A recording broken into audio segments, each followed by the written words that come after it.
daawadayaal kusoo dhawaada saxafi filim su'aalaha baydin la wadaagta barnaamijyada aynu kaga hadalno Bollywoodka barnaamijkan waxaynu kaga hadli doonaa jilaaga caanka ee Salman. Haddaba aktarkan ayaa waxa uu leeyahay taageeraha ugu badan ee dalkaasi India iyo dunidaba ku nool. Taageerahaasi waxay sameynayaan waxyaabo mararka qaar markii aad aragto aad la yaabto. Taageeraha badan waxay ku mashquulaan qaabka ay ula kulmi lahaayeen aktarka ay taageeraan.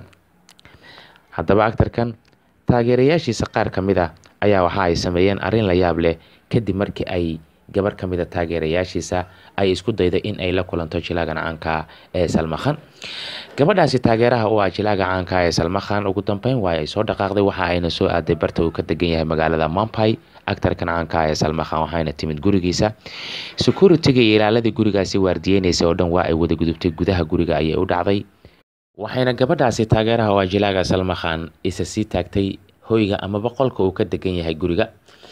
Markii ay bartaasi istaagtay iyada oo ku tala gashay in ay gudaha u gasho qolka uu islahayd Salman ayaa ku jira ayaa waxa ku yeeray gambaleel iyo alarmi ayaa mar qura isqabsaday sababtoo ah guriga albaabka uu ka degan yahay ama qolka uu ku nool yahay Salman marka loo dhawaado shakhsi uu soo dhawaado alarmi ayaa ku baxaya.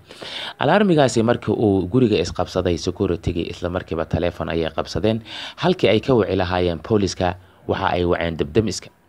Telefoonka ayaa ka qaldamay isla markiiba waxa yimid hoyga uu Salman ka degan yahay magaalada Mumbai dabdamiska oo si xawaara ah ku socdo iyaga oo markaasi u haystay in dab qabsaday guriga jilaaga caanka ee Salman.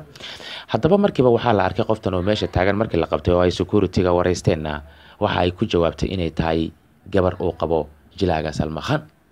Nasiib wanaag waxa ay islayd Salman ayaa ku imaan doona balse waxa ay markii dambe ogaatay in Salman uusan guriga ku sugnayn ee uu ka maqan yahay aktarkana uu jiro dalka Dubai isaga oo halkaasi ku duubayay filimka Raystri qaybo ka mid ah. Haddaba taageerayaasha mararka qaar ka yaabiya aktarada shirkadda Bollywoodka ma ahan taageerihii koowaad ee u dhaca guri jilaa ka mid ah aktarada shirkadda Bollywoodka. Hore ayay boqolaal ka mid ah taageerayaasha aadka u daawada filimaanteediga taageerana aktarada reer India ay u dhaceen kuna hoobteen guryaha ay degan yihiin.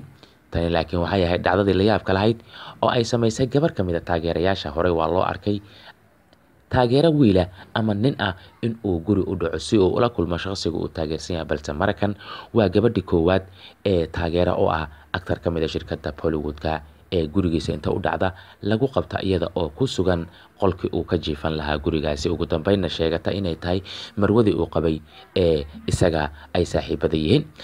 Haddaba daawadayaal arrintaasi markii uu Salman maqlay waxa uu yiri xabadda yaan la iga siidaan ay barteeda hal la igu hayo aniga ayaa u imaanaya lana xisaabtamaya balse arrintaasi waa laga diiday Salman oo waxa la yiri qoftu waxuba ma sidato wax dhibaatana kama aysan geysan meesha kiis lagu eedeyn karana oo saa u sii weynay meesha ma yaala ha yeeshee kaliya kiiska yaala waxa uu yahay sababta ay guriga aktarkan ugu soo dhacday iyo ujeedka ay rabtay cidi ka qori mayso Salman ayaan taageero u ahay sidaas ayaan guriga u soo galay. Haddaba daawadayaal taageeradaasi waa la sii daayay oo waa la fasaxay. Daawadayaal barnaamijka aynu kaga hadlayna Salman oo hoyga uu ka degan yahay magaalada Mumbai u dhacday gabar si ay ula kulanto aktarkan oo ay taageero weyn u tahay. Intaas ayaan barnaamij kusoo gabagabeynaya. Barnaamijka waxaa idin daadinaya anigoo Caaqil Cabdi Faarax halkaad ka daawanayseena waa Saxafi Films.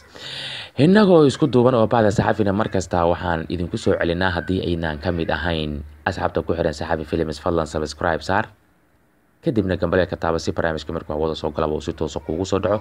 Fikirka aad qabtana waxaad nagula wadaagi kartaa qaybta hoose ee commentiska ee Saxafi Films.